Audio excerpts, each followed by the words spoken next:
Hi guys! Welcome back to our YouTube channel. Please don't forget to like, share, and subscribe para lagi kayong updated sa mga video na i-upload ko sa aming YouTube channel. Isang magandang araw po sa ating lahat, lalong-lalo na sa lahat ng ating mga SSS pensioners dito sa ating bansa. Maghanda na dahil ngayong araw ay i-release na para sa ating mga first batch at kung ano nga ba ang balita sa 1,000 pesos increase pension ng ating mga SSS pensioners.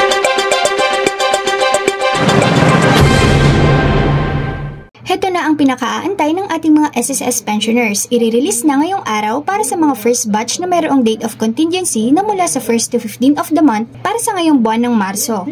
Ang inyo pong pension ay matatanggap nyo na ngayong araw, March 1, 2024. Upang inyo pong malaman kung pumasok na ba sa inyong ATM ang inyong pension ay maaari nyo pong i-check ang inyong online banking upang hindi na kayo magtungo pa sa mga branch ng bangko at hindi na maaaksaya ang inyo pong mga oras. At para naman sa update ng ating 1,000 pesos increase pension, ayon sa SSS ay wala pa din po silang nabibigay na bagong anunsyo. Ayon sa kanilang huling anunsyo, ito ay kailangan pa nilang pag-aralan ng mabuti sapagkat hindi ito basta-basta. Thanks for watching! Please don't forget to like, share, and subscribe!